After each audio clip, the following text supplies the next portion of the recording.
Hello, hey, this is Kim with Kim's Greenhouse. We have another video for you today. We got a little bit of sun shining in between the breaks of the clouds. This weather has been terrible. It's tough on gardening. One thing I was wanting to remind everybody, they need to keep up with the spray on those tomatoes. You need to alternate. Use your Fungineal and Mancozeb. Try to keep that blight down. The way this weather is going, it's going to be a bad year for it. So get your tomatoes mulched and keep that spray up on those tomatoes. We just want to talk today. We've got another load of shrubbery came in this week.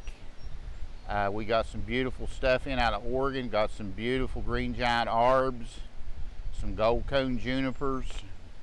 We had a load come in like a week before.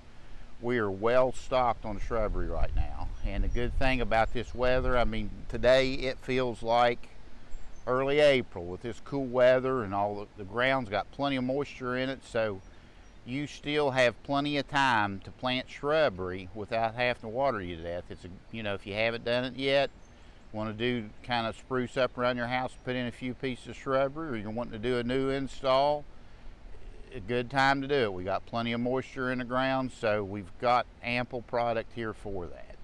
And we was wanting to talk today about mums. You know, the summer's coming up, and right now here at Kim's Greenhouse, we're working on our mum crop. I mean, it's hard to think about fall, but that's what we're working at.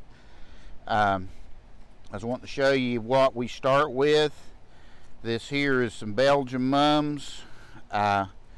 We got these in rooted, and over here we have our Yoder mums in a tray we'd already started.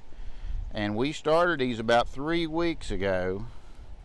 A little clipping like that, and we stuck in these trays and rooted, and then we took a clip top cutting out of it to toughen that plant up, and we're planting them right now. We're going to have over 10,000 of these mums planted before we get done. It's a big chore to get through. We all kind of dread June because there's a lot of planting going on. We'll have ferns coming in next week, but we're working on we'll be working the next 2 to 3 weeks on getting all these mums planted. So this is what we start with. It's a very small plant, and by 1st of September we'll have a beautiful mum for you. And another thing we just want to talk to you about, the good thing today to discuss, if you have mums you have overwintered, you need to trim those. This here is an aster. We had a few of them left over, and every one of them just about overwintered, and we got a bloom on it in the spring. But in order to have a beautiful plant this fall, you need to trim that now. Usually May, June, and July. We went ahead and let these bloom out. But I'm going to show you what I'm going to do. It's kind of a drastic cut, but just like on any mums you had overwintered in your landscape or asters, you need to give them a hard trim. And you know, when you purchase them in the fall, most of them's got a nice rounded look and a shape.